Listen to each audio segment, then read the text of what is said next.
प्यारे बच्चों, हिंदी माध्यम की पाठशाला चैनल पर आप सभी का हार्दिक स्वागत है। बच्चों, इस वीडियो में हम कक्षा 10वीं के गणित के एनसीईआरटी की एग्जाम्पलर बुक के प्रश्नावली 1.1 जो कि एमसीक्यू है, मल्टीपल चॉइस क्वेश्चंस हैं, ऑब्जेक्टिव टाइप क्वेश्चंस हैं, उसमें 10 प्रश्न दे रखे हैं। तो सभी के सभी 10 प्रश्नों को हल करेंगे एक वीडियो में। तो वीडियो को पूरा देखिएगा अंत तक, जिससे आपको बहुविकल्पीय प्रश्न यानी कि एमसीक्यू, ऑब्जेक्टिव टाइप क्वेश्चंस को सॉल्व करने का तरीका पता चलेगा और समझ में आएगा कि आसान तरीके से कैसे जल्दी प्रश्नों को हल करना है। बच्चों, कक्षा 10 के अध्याय 1 वास्तविक संख्या की प्रश्न प्रदर्शिका यानी कि एनसीईआरटी एग्जाम्पलर की प्रश्नावली 1.1 का प्रश्न 1 है हमारे सामने। क्या है ये प्रश्न? प्रश्न है, किसी पूर्णांक m के लिए प्रत्येक समपूर्णांक निम्नलिखित रूप का होता है। 4 विकल्प दिए गए हैं। ए विकल्प है m, बी विकल्प है m+1, सी है 2m और डी है 2m+1। हमें बताना है इन चारों विकल्पों में से कौन सा विकल्प सही उत्तर है। तो आइए प्रश्न को हल कर लेते हैं। क्वेश्चन है हमारे सामने, किसी पूर्णांक m के लिए प्रत्येक समपूर्णांक निम्नलिखित रूप का होता है। तो बच्चों, हम पढ़ चुके हैं अध्याय 1 के परिचय के वीडियो में कि पूर्णांक क्या होता है। पूर्णांक यानी कि पूरा अंक, जैसे कि -2, -3, -4, -1, 0, 1, 2, 3, 4, 5, मतलब जिनमें दशमलव के बाद कुछ नहीं आता, ऐसे अंक हमारे पूर्णांक कहलाते हैं। तो हमें दिया गया है किसी पूर्णांक m के लिए, मतलब m एक पूर्णांक है, प्रत्येक समपूर्णांक निम्नलिखित रूप का होता है। तो अगर m एक पूर्णांक है तो समपूर्णांक किस रूप का होगा? m के रूप का, m+1 के रूप का, 2m के रूप का या 2m+1 के रूप का। तो इसके लिए हमें पता होना चाहिए कि समपूर्णांक क्या होता है। वैसे तो कुछ बच्चों को पता होगा, फिर भी हम देख लेते हैं। समपूर्णांक ऐसा पूर्णांक जो 2 से पूरा विभक्त होता हो, मतलब कि ऐसा पूर्णांक जिसमें 2 से भाग देने पर कुछ भी शेषफल न बचता हो, ऐसे पूर्णांक होते हैं हमारे समपूर्णांक। तो देख लेते हैं, ऑप्शन ए m दे रखा है। m एक पूर्णांक है, प्रश्न में दे रखा है। तो m में हम कोई भी पूर्णांक लेके देख लेते हैं कि क्या ये 2 से पूरा विभक्त होता है कि नहीं। तो अगर हम m बराबर 5 ले लेते हैं, m बराबर अगर हमने 5 ले लिया तो 2 से भाग देने पे हमें 2.5 मिला। तो ये तो पूरा विभक्त हुआ नहीं, दशमलव के बाद कुछ आ गया। तो हम कह सकते हैं ये 2 से पूरा विभक्त नहीं होता है। तो m जो ऑप्शन ए है ये गलत ऑप्शन हो गया, हमारा गलत विकल्प है, हमने क्रॉस लगा दिया। अब अगले विकल्प की तरफ चलते हैं। अगला विकल्प है m+1। तो m का कोई भी मान रख सकते हैं पूर्णांक में से, क्योंकि m एक पूर्णांक है। तो यहाँ पे हमने m का मान रख दिया 6। तो 6+1 कितना होगा? 7। 7/2, 7/2 होगा 3.5। तो दशमलव के बाद फिर से यहाँ कुछ आ गया, तो ये भी 2 से पूरा विभक्त नहीं होता है, तो ये भी समपूर्णांक नहीं होगा। तो ये भी ऑप्शन हमारा गलत है, तो हमने क्रॉस लगा दिया।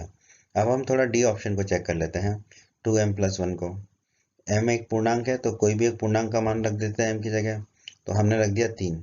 तो 2m+1 है तो 2 गुणा 3 प्लस 1, इसको 2 से भाग दे लेते हैं। 2 गुणा 3 होगा 6, 6 प्लस 1 होगा 7, 7 में 2 का भाग देंगे तो मिलेगा 3.5।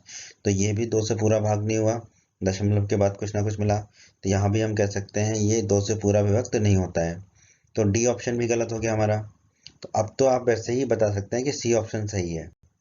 फिर भी देख लेते हैं कि सी ऑप्शन क्यों सही है। तो अब तो वैसे एक ही ऑप्शन बच गया, ऑप्शन सी। क्या है वो? 2m। तो अब m की जगह अभी हमने m ही रखा। 2m को 2 से डिवाइड करके देखते हैं, 2 से। तो देखो 2 से 2 कट जाएगा तो हमें m मिलेगा, और m क्या पूर्णांक है। इसका मतलब 2m जो है 2 से पूरा विभक्त होता है, तो हमने लिखा ये 2 से पूरा विभक्त होता है। तो ये जो 2m है ये जो है समपूर्णांक के रूप का होगा। तो हमारा उत्तर क्या आ गया? विकल्प सी, 2m। तो हम कह सकते हैं हमारा उत्तर है विकल्प सी, 2m। तो किसी पूर्णांक m के लिए प्रत्येक समपूर्णांक किसके रूप का होगा? 2m के रूप का होगा। तो हमारा उत्तर आ गया, उत्तर है विकल्प सी, 2m। एनसीईआरटी की एग्जाम्पलर बुक, जिसे हिंदी में प्रश्न प्रदर्शिका कहते हैं, की प्रश्नावली 1.1 का प्रश्न 2 है हमारे सामने। क्या है? किसी पूर्णांक q के लिए, q एक पूर्णांक है, ये हमें प्रश्न में दिया गया है, प्रत्येक विषम पूर्णांक निम्नलिखित रूप का होता है। ऑप्शन ए है q, ऑप्शन बी है q+1, ऑप्शन सी है 2q, ऑप्शन डी है 2q+1। तो ये प्रश्न एक की तरह ही है बिल्कुल, और बहुत आसानी से हम इस प्रश्न को हल करेंगे। प्रश्न को हल कर लेते हैं बच्चों, बहुत ही आसान प्रश्न है। तो हमें पूर्णांक पता है, पूर्णांक के बारे में हम अध्याय 1 के परिचय के वीडियो में पढ़ चुके हैं। पूर्णांक मतलब कि पूरा अंक, ऐसे अंक जिनमें दशमलव के बाद कुछ नहीं होते हैं, जैसे कि -2, -1, 0, 1, 2, 3, 4, दशमलव के बाद कुछ नहीं होता है, वो होते हैं हमारे पूर्णांक, पूरे अंक। तो हमें दिया गया है किसी पूर्णांक q के लिए, मतलब q एक पूर्णांक है, q में दशमलव के बाद कुछ भी नहीं है। प्रत्येक विषम पूर्णांक निम्नलिखित रूप का होता है। आप जानते ही हैं विषम पूर्णांक क्या होता है। विषम पूर्णांक होता है हमारा ऐसा पूर्णांक जो 2 से पूरा विभक्त नहीं होता है, और जो 2 से पूरा विभक्त होता है वो होता था हमारा सम पूर्णांक, और विषम पूर्णांक होता है ऐसे पूर्णांक जो 2 से पूरा विभक्त नहीं होते हैं। तो चलिए एक एक करके ऑप्शंस को चेक कर लेते हैं और अपने उत्तर तक पहुंच जाते हैं। तो सबसे पहले हमें ऑप्शन ए में दे रखा है q, तो हम q का कोई भी मान ले लेते हैं। तो यहाँ पे देखिए हमने 6 लिया, तो 6 को 2 से भाग दे के देखते हैं। 6 में अगर 2 का भाग दिया तो हमें मिलता है 3, 3 में दशमलव के बाद कुछ भी नहीं आया, तो ये तो 2 से पूरा विभक्त हो रहा है, तो q के रूप का तो नहीं होगा विषम पूर्णांक, तो ऑप्शन ए हमारा गलत हो गया। अब हम चलेंगे ऑप्शन बी की तरफ, q+1। तो q+1, अब q का कोई मान रख लेते हैं। यहाँ पे हमने q का मान 7 रखा, तो 7+1 को जो है 2 से भाग देंगे, 7+1 होगा हमारा 8, 8 में 2 का भाग देंगे तो मिलेगा 4। अब 4 में भी दशमलव के बाद शून्य नहीं है, मतलब कुछ भी नहीं है, दशमलव के बाद कुछ भी नहीं है, तो जो है ये भी 2 से पूरी तरह विभक्त होता है। तो अगर q+1 2 से पूरी तरह विभक्त होता है तो ये विषम पूर्णांक के रूप का नहीं होगा, तो ये ऑप्शन बी भी गलत हो गया। ऑप्शन सी को चेक कर लेते हैं। ऑप्शन सी हमारा 2q। अब 2q में जो है हम 2 का भाग देके देखते हैं, तो ये तो ऊपर वाला 2 और नीचे वाला 2 आपस में कट जाएगा, हमें q मिलेगा, और q एक पूर्णांक है, q एक पूर्णांक है दिया हुआ है प्रश्न में, तो मतलब उसमें दशमलव के बाद कुछ भी नहीं आएगा, तो ये भी 2 से पूरी तरह विभक्त हो रहा है, तो ऑप्शन सी भी हमारा सही ऑप्शन नहीं है, गलत ऑप्शन है। अब हमारा उत्तर तो आ गया ऑप्शन डी, 2q+1। फिर भी हम इसकी चर्चा कर लेते हैं। उत्तर तो हमारा आ गया क्योंकि तीनों ऑप्शन गलत है, ए बी सी, तो डी ही हमारा उत्तर होगा। फिर भी इसे चेक कर लेते हैं। तो डी ऑप्शन है 2q+1। अब 2q+1 को 2 से भाग देते हैं, तो देखो 2q में 2 से भाग देंगे तो q बचेगा, प्लस 1/2 बचेगा। 1/2 को हम लिख सकते हैं 0.5, तो ये हो जाएगा q प्लस 0.5। q हमारा पूर्णांक दिया हुआ है, अगर किसी पूर्णांक में 0.5 जोड़ेंगे तो लास्ट में 0.5 आएगा ही आएगा।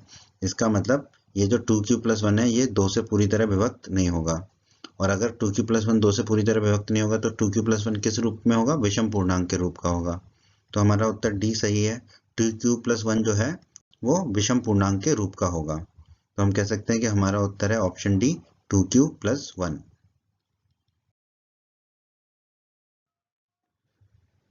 बच्चों, अगर आप हमारे चैनल पर नए हैं और अभी तक आपने हिंदी माध्यम की पाठशाला चैनल को सब्सक्राइब नहीं किया है, तो सब्सक्राइब बटन को दबा के हमारे चैनल को सब्सक्राइब कर लें और बेल आइकन को भी दबा दें। इससे आपको क्या फ़ायदा होगा कि जब भी हमारे चैनल पर कोई भी नया वीडियो आएगा तो उसका नोटिफिकेशन आपको सबसे पहले मिलेगा। और इस अध्याय के बाकी अन्य वीडियोस को देखने के लिए आप ऊपर आई बटन पर क्लिक कर सकते हैं। आई बटन पर क्लिक करने से आपको इस अध्याय के सभी वीडियोस के लिंक मिल जाएंगे। एनसीईआरटी एग्जाम्पलर बुक की प्रश्नावली 1.1 का प्रश्न 3 है हमारे सामने, एमसीक्यू। क्या है ये? संख्या n² - 1 8 से विभाज्य होती है यदि n है। एक ऑप्शन ए है हमारा, विकल्प ए है पूर्णांक, विकल्प बी है प्राकृत संख्या, विकल्प सी है विषम संख्या, और विकल्प डी है सम संख्या। तो हमें बताना है कौन सा विकल्प सही होगा। तो प्रश्न को समझ लीजिए, हमें दिया गया है प्रश्न में कि यदि n² - 1 जो है वो 8 से विभाज्य होता है तो n क्या हो सकता है? क्या वो पूर्णांक हो सकता है, क्या वो प्राकृत संख्या हो सकता है, क्या विषम संख्या हो सकता है, या सम संख्या होगा?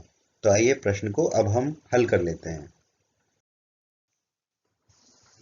इस प्रश्न को हल करने के लिए हमें पहले पता होना चाहिए कि पूर्णांक क्या होता है, प्राकृत संख्या क्या होती है, सम संख्या क्या होती है और विषम संख्या क्या होती है।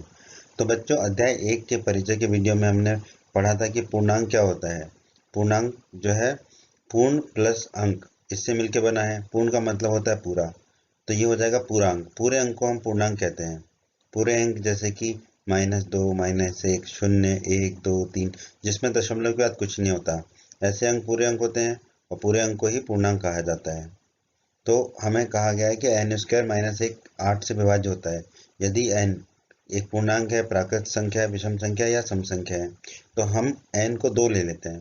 तो देखो 2 एक पूर्णांक भी है और 2 एक सम संख्या भी है। हम जानते हैं कि जो संख्याएं 2 से पूरी तरह विभाजित हो जाती हैं वो सम संख्याएं कहलाती हैं। तो n एक पूर्णांक भी है और सम संख्या है। तो n स्क्वायर माइनस 1 क्या होगा? n की जगह 2 रख के देखते हैं। तो n स्क्वायर माइनस 1 हो जाएगा 2 स्क्वायर माइनस 1। 2 स्क्वायर होता है 4, तो ये हो जाएगा 4 माइनस 1। 4 में से 1 जाएगा तो बचेगा 3। लेकिन हम जानते हैं 3 तो 8 से विभाज्य नहीं होता है, तो ये 8 से विभक्त नहीं होगा, 8 से विभाज्य नहीं होगा। तो n स्क्वायर माइनस 1 में अगर हमने n बराबर 2 रखा तो वो 8 से विभाज्य नहीं हो रहा है। तो इसका मतलब n क्या है? जो पूर्णांक है। तो n एक पूर्णांक नहीं हो सकता, क्योंकि अगर पूर्णांक होता तो सभी पूर्णांकों के लिए n स्क्वायर माइनस 1 8 से विभाज्य होता। परंतु n इक्वल टू 2 के लिए, n बराबर 2 के लिए जो है n स्क्वायर माइनस 1 3 आ रहा है, जो कि 8 से विभाज्य नहीं होता है। तो n बराबर 2 के लिए हमने चेक कर लिया, तो पूर्णांक नहीं है, ये ऑप्शन तो गलत हो गया। और n बराबर 2 जो है सम संख्या है, तो सम संख्या भी नहीं होगी, ये ऑप्शन भी गलत हो गया। और बच्चों, अध्याय 1 के परिचय के वीडियो में हमने प्राकृत संख्या के बारे में पढ़ा था। प्राकृत संख्या क्या होती है? धनात्मक पूर्णांक को ही हम प्राकृत संख्या कहते हैं। जितने भी धनात्मक पूर्णांक हैं, जितने भी पॉजिटिव इंटीजर्स हैं, उनको हम प्राकृत संख्या कहते हैं। बच्चों, अगर आपने अध्याय 1 के परिचय का वीडियो नहीं देखा है तो उसे अवश्य देख लें। आई बटन पर क्लिक करने से आपको अध्याय 1 के सभी वीडियोस के लिंक मिल जाएंगे। तो अब n बराबर 2, n जो 2 है वो धनात्मक पूर्णांक है, और धनात्मक पूर्णांक ही प्राकृत संख्या होते हैं। तो n बराबर 2 भी नहीं हो सकता, n 2 नहीं हो सकता, तो n जो है प्राकृत संख्या भी नहीं होगा, तो ऑप्शन बी भी गलत है। तो अब हमारा उत्तर तो आ गया विषम संख्या। फिर भी हम कुछ विषम संख्याओं के लिए इसको चेक कर लेते हैं। तो n बराबर 3 ले लेते हैं, 3 एक विषम संख्या है। तो n स्क्वायर माइनस 1 क्या होगा? 3 स्क्वायर माइनस 1। 3 का स्क्वायर होता है 9, तो 9 माइनस 1, 9 माइनस 1 होता है 8। 8 जो है 8 से विभक्त होगा ही होगा। अब एक और लेके चेक कर लेते हैं, बस अपनी सुविधा के लिए। n बराबर हमने 5 ले लिया, विषम संख्या लेनी है ऑप्शन सी चेक करने के लिए। तो n स्क्वायर माइनस 1 जो है क्या होगा? 5 स्क्वायर माइनस 1। 5 स्क्वायर होता है 25, तो 25 माइनस 1, 25 माइनस 1 होता है 24। 24 में 8 का भाग जाता है, 8 तिया 24 होता है, तो ये भी 8 से विभक्त होता है। तो इस तरीके से आप देखेंगे, आप n का कोई भी विषम संख्या लेके देखेंगे तो जो है वो n स्क्वायर माइनस 1 8 से विभाज्य होगा ही होगा। तो हमारा उत्तर आ गया यहाँ पर ऑप्शन सी विषम संख्या। तो इस तरह हमने एलिमिनेशन मेथड का भी प्रयोग किया, यहाँ पर एलिमिनेट किए अपने ऑप्शंस को, खत्म किए, और फिर हमारा ऑप्शन आ गया था ऑप्शन सी। तो हमारा उत्तर क्या होगा इस प्रश्न का? विकल्प सी विषम संख्या।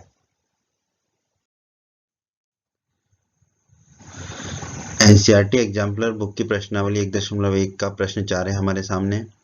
प्रश्न 4 कहता है, यदि 65 और 117 के एचसीएफ को 65m माइनस 117 के रूप में व्यक्त किया जा सके तो m का मान क्या होगा? ऑप्शन ए है 4, ऑप्शन बी है 2, ऑप्शन सी है 1, ऑप्शन डी है 3। तो हमें बताना है इनमें से कौन सा ऑप्शन सही ऑप्शन होगा। तो बच्चों, इस प्रश्न को हल करने के लिए हमें पहले जो है 65 और 117 का जो है एचसीएफ निकालना पड़ेगा, और फिर वो एचसीएफ को जो है हम 65m माइनस 117 के बराबर लिख देंगे, तो m का मान आ जाएगा। तो हमें पता होना चाहिए कि एचसीएफ कैसे निकालते हैं। एचसीएफ क्या होता है बच्चों? एचसीएफ के बारे में अध्याय 1 के परिचय के वीडियो में भी हम पढ़ चुके हैं। अगर आपने अध्याय 1 के परिचय का वीडियो नहीं देखा है तो उसे अवश्य देख लें। आई बटन पर क्लिक करने से आपको इस अध्याय के सभी वीडियोस के लिंक मिल जाएंगे। एचसीएफ होता है हमारा बच्चों संख्याओं में, जिन संख्याओं का हमें एचसीएफ निकालना है, जैसे यहाँ पर 65 और 117 का निकालना है, तो संख्याओं में प्रत्येक उभयनिष्ठ अभाज्य गुणनखंड की सबसे छोटी घातों का गुणनफल ही उन संख्याओं का एचसीएफ होता है।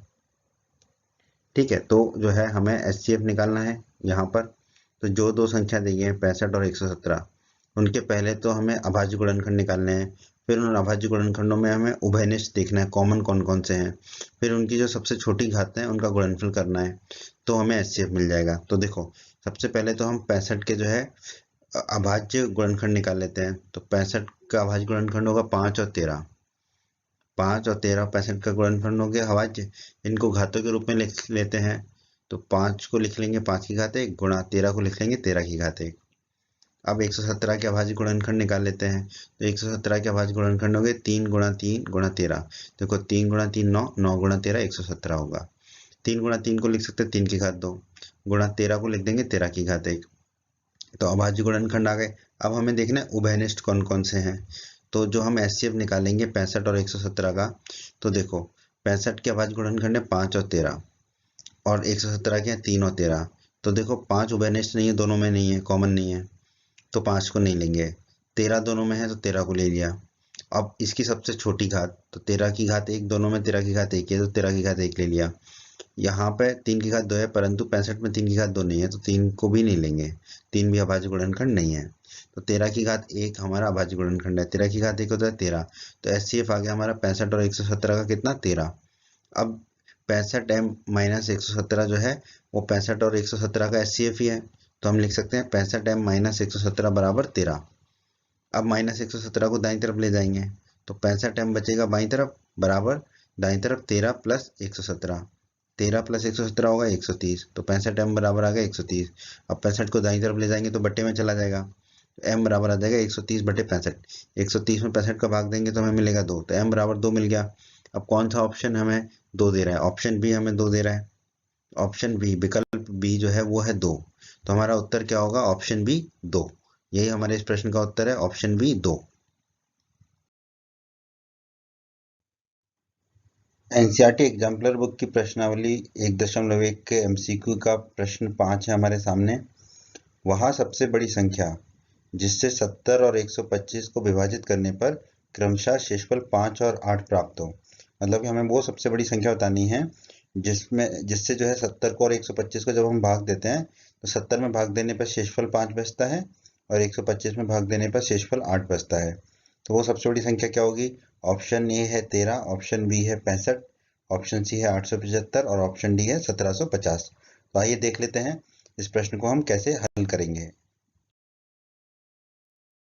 प्रश्न 5 को हल कर लेते हैं बच्चों हम। तो हमें बोला गया है कि वो सबसे बड़ी संख्या ज्ञात करो जो 70 और 125 में जब हम इसको भाग दें तो शेषफल 5 और 8 बचे। तो 70 में शेषफल बच रहा है 5, तो मतलब कि 70 में से अगर हम 5 घटा दें तो जो मिलेगा, जो 65 मिला, ये 65 को पूरी तरह विभाजित कर देगी वो संख्या। उसी प्रकार 125 में शेषफल बच रहा है 8, तो 125 में से अगर 8 को घटा दें तो मिला 117। तो इसका मतलब वो जो सबसे बड़ी संख्या वो 117 को भी पूरा विभाजित कर देगी, तो 65 और 117 को पूरा विभाजित कर देगी। तो हमें वो सबसे बड़ी संख्या ज्ञात करनी है जो 65 को और 117 को पूरा विभाजित कर दे। अब देखिए, वैसे तो दो ऑप्शन को हम यहाँ एलिमिनेट कर सकते हैं, क्योंकि वो बड़ी संख्या ज्ञात करनी है जो 65 और 117 को पूरा विभाजित करे, तो 65 से छोटी होगी और 117 से भी छोटी होगी वो। तो देखो वो संख्या जो है 875 और 1750 तो हो नहीं सकती, तो ऑप्शन सी और ऑप्शन डी तो हमारे वैसे ही गलत हो गए। अब देखते हैं ऑप्शन ए और ऑप्शन बी में से कौन सा ऑप्शन सही है। तो बच्चों, अध्याय 1 के परिचय के वीडियो में हमने पढ़ा था, दो पूर्णांक ए और बी का एचसीएफ वो सबसे बड़ी संख्या होता है जो ए और बी दोनों को पूर्णतः विभाजित करती है। तो यहाँ पे भी हमसे वही पूछा है कि वो सबसे बड़ी संख्या ज्ञात कीजिए जो 65 और 117 को पूरी तरह विभाजित करेगी।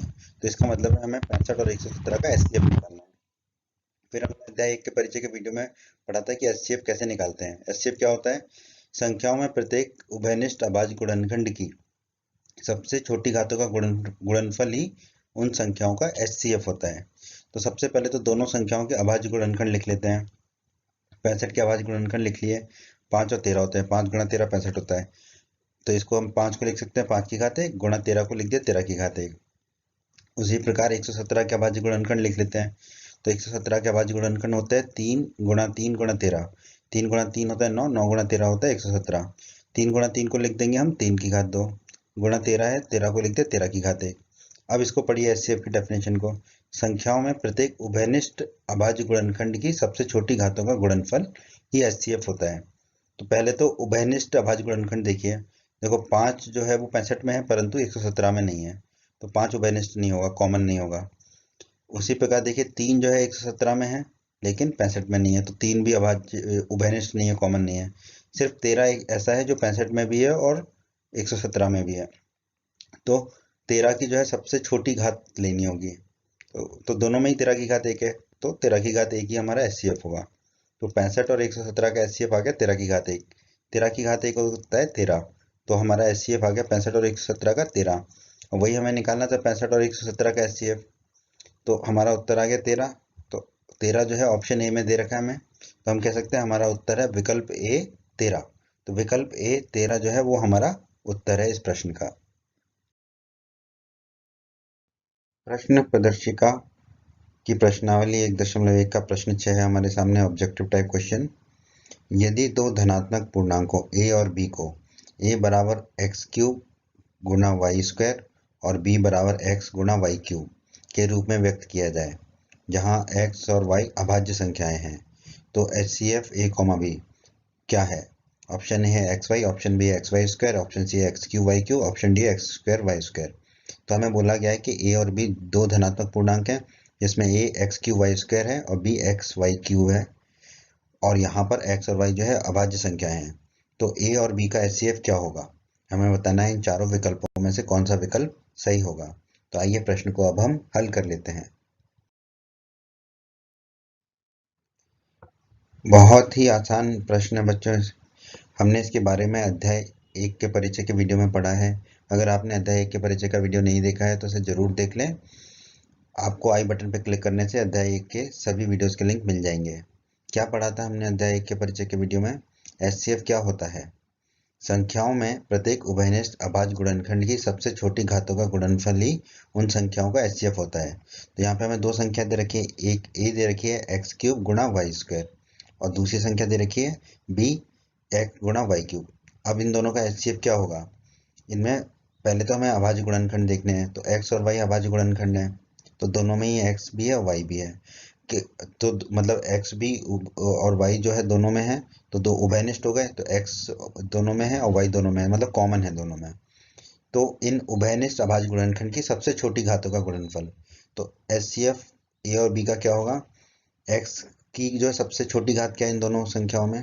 x है, तो x लिख दिया, गुणा y की छोटी घात क्या है? देखो वाई स्क्वायर, y की घात 2 और y की घात 3, तो छोटी घात है y की घात 2, तो वो लिख दिया। तो HCF आ गया हमारा x गुणा y की घात 2, इसे हम लिख सकते हैं एक्स वाई स्क्वायर।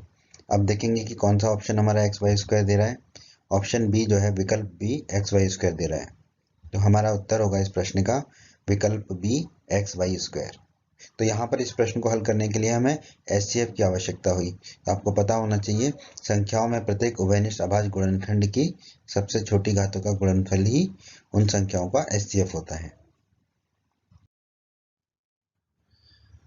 प्रश्न प्रदर्शिका की प्रश्नावली 1.1 का प्रश्न 7 है हमारे सामने। यदि दो धनात्मक पूर्णांकों p और q को p बराबर ab स्क्वायर और q बराबर a क्यूब गुणा b के रूप में व्यक्त किया जा सकता है, जहां a और b अभाज्य संख्याएं हैं, तो LCM क्या होगा p और q का? ऑप्शन ए है ab, ऑप्शन बी है a square b square, option C है a cube b square, option D है a क्यूब b क्यूब।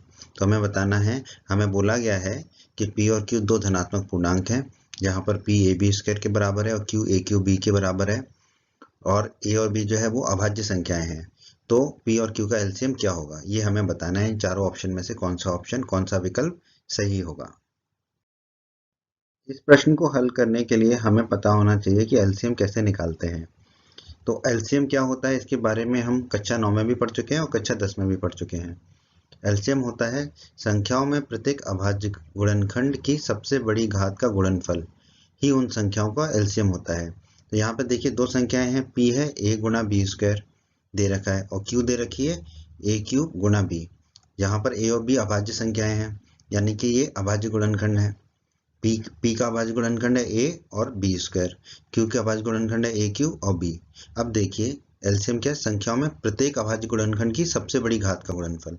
तो p और q का अगर हम एलसीएम निकालेंगे तो क्या होगा, प्रत्येक अभाज्य गुणनखंड की बड़ी घात। तो देखो यहाँ पर a है p में और b में a क्यूब है, तो बड़ी घात कौन सी है, a क्यूब, तो a क्यूब लेंगे, गुणा। अब देखिए p में b स्क्वायर है और q में b है, तो बड़ी घात कौन सी है, b स्क्वायर वाली, तो b स्क्वायर लेंगे। तो एलसीएम आएगा हमारा a क्यूब गुणा b स्क्वायर। a क्यूब गुणा b स्क्वायर को हम लिख सकते हैं a क्यूब b स्क्वायर। अब आप देखिए कौन सा ऑप्शन हमें a क्यूब b स्क्वायर दे रहा है, ऑप्शन सी। तो हमारा उत्तर होगा इस प्रश्न का विकल्प सी, a क्यूब b स्क्वायर जो है वो हमारा उत्तर है इस प्रश्न का।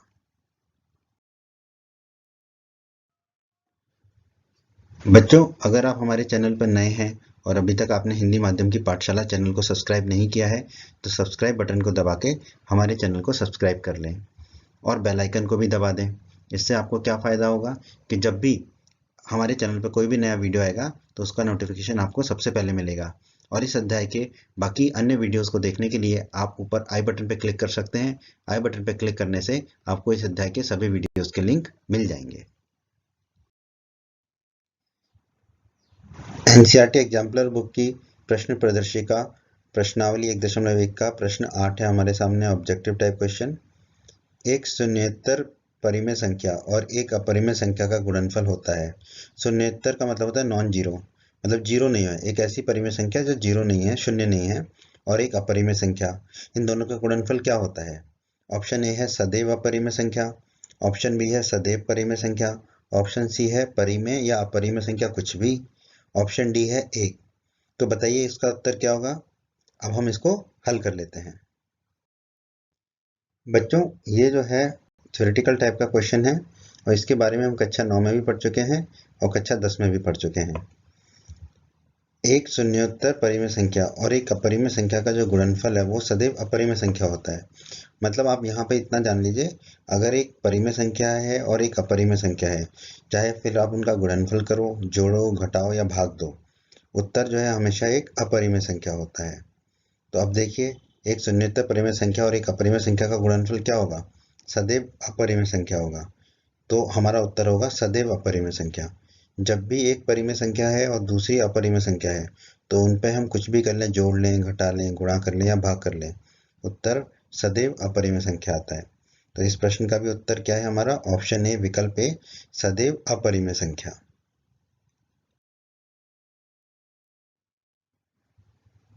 हमारे सामने है प्रश्न प्रदर्शिका प्रश्नावली 1.1 का प्रश्न 9। बहुत ही अच्छा प्रश्न है बच्चों, आप इसको अच्छे से ध्यान से देखिए तो आपको इसका कंसेप्ट अच्छे से समझ में आ जाएगा।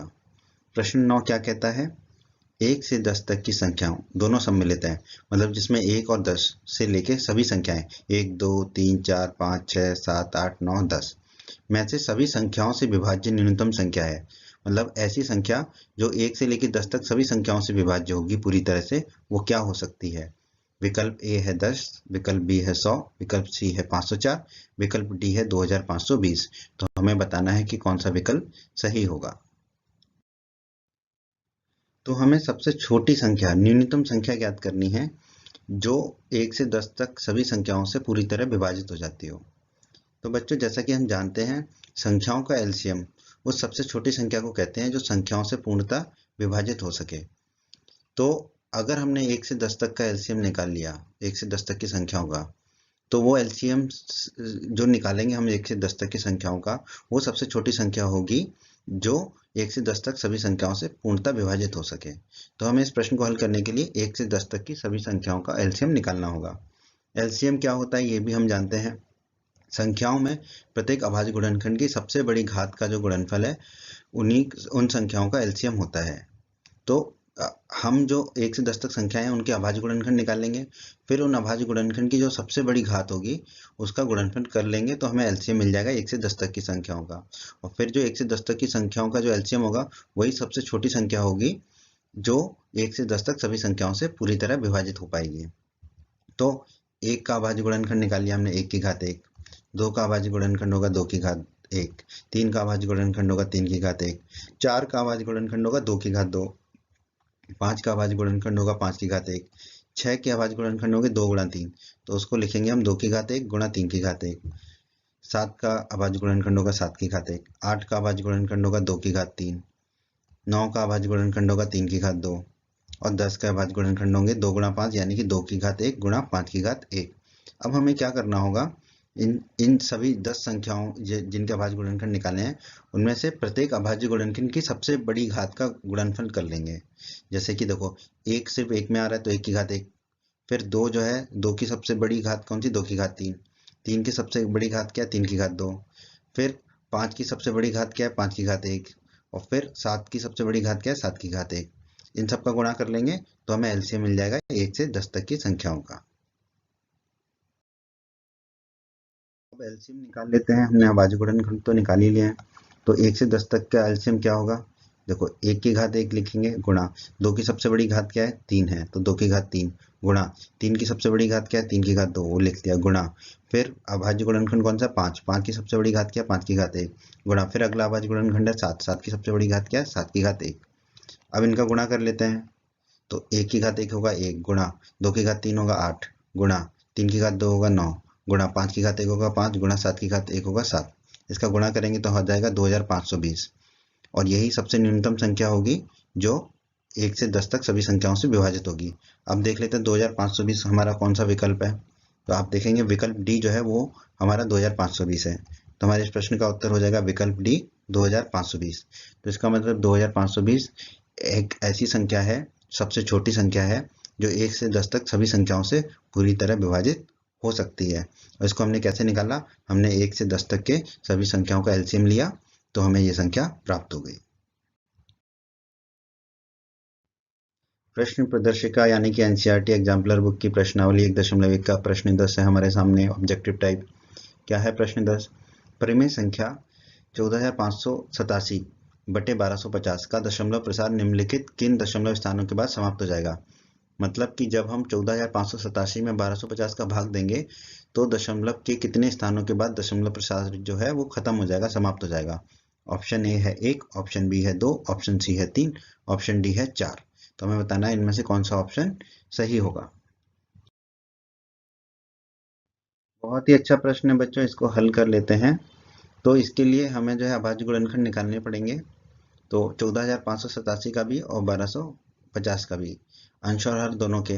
तो हम हर के निकाल लेते हैं पहले। तो 1250 के निकालेंगे तो 2 गुणा 5 गुणा 5 गुणा 5 गुणा 5। देखिए 2 गुणा 5 होता है 10, फिर 5 गुणा 5 25, 25 गुणा 5 125, 125 में 10 का गुणा करेंगे तो 1250 आएगा। तो हम इसको लिख सकते हैं, दो को लिख सकते हैं 2 की घात 1 गुणा 5 4 बार आ रहा है तो गुणा 5 की घात 4।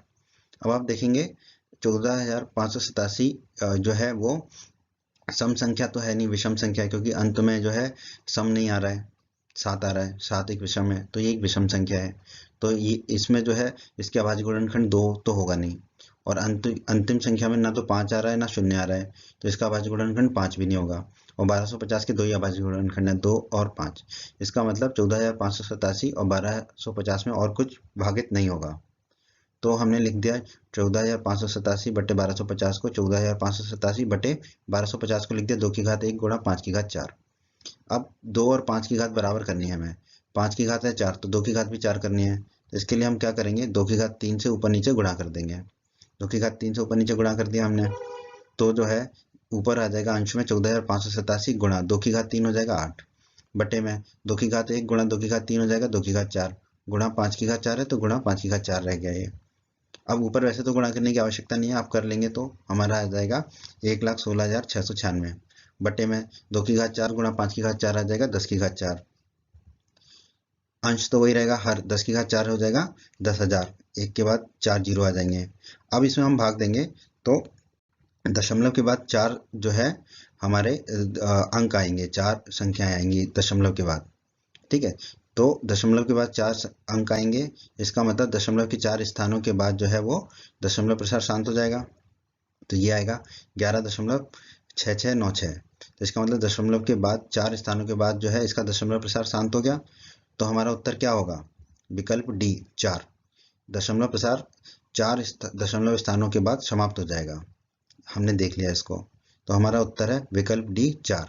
अब देखो इसका ना बहुत जल्दी भी आप उत्तर दे सकते थे। जो आपने हर निकाला, हर के जो है अभाज्य गुणनखंड 2 की घात 1 गुणा 5 की घात 4 निकला, तो इन दोनों में जो भी घात ज्यादा होगी उतने स्थानों के बाद जो है दशमलव प्रसार शांत हो जाएगा। तो देखो घात ज्यादा किसकी है, 5 की है, कितनी है 4 है, तो उत्तर वहीं से भी हम 4 लिख सकते थे। तो ये आपको ट्रिक बता दी हमने कि कैसे इस तरह के प्रश्नों को आप जल्दी भी हल कर सकते हैं। उम्मीद करते हैं बच्चों आपको हमारा ये वीडियो पसंद आया होगा और आपको सब अच्छे से समझ में आ गया होगा। अगर फिर भी आपका कोई डाउट है तो आप कमेंट में लिख के हमसे पूछ सकते हैं, आपको आपके कमेंट का रिप्लाई अवश्य मिलेगा। बच्चों अगर आपने अभी तक हमारे हिंदी माध्यम की पाठशाला यूट्यूब चैनल को सब्सक्राइब नहीं किया है तो सब्सक्राइब बटन को दबाकर जल्दी से सब्सक्राइब कर लीजिए और बेल आइकन को भी दबा दीजिए। इससे आपको क्या फायदा होगा, जब भी हमारे चैनल पर कोई भी नया वीडियो आएगा तो उसका नोटिफिकेशन सबसे पहले आपको मिलेगा, और जब भी आप YouTube पर वीडियोस को सर्च करेंगे तो हमारे चैनल के वीडियोस आपको ऊपर नजर आने लगेंगे। बच्चों अगर आपको वीडियो पसंद आया है तो अपने सभी दोस्तों के साथ हमारे वीडियो को शेयर कीजिए व्हाट्सएप पे, फेसबुक पे और सभी जगह, जिससे हिंदी माध्यम के छात्रों का अधिक से अधिक लाभ हो सके। बच्चों वीडियो पसंद आया है तो वीडियो को लाइक अवश्य कर दीजिएगा और बच्चों अध्याय 1 के सभी वीडियोस को देखने के लिए आप ऊपर आई बटन पर क्लिक कीजिए। आई बटन पर क्लिक करने से आपको अध्याय 1 के सभी वीडियोस के लिंक मिल जाएंगे। धन्यवाद बच्चों।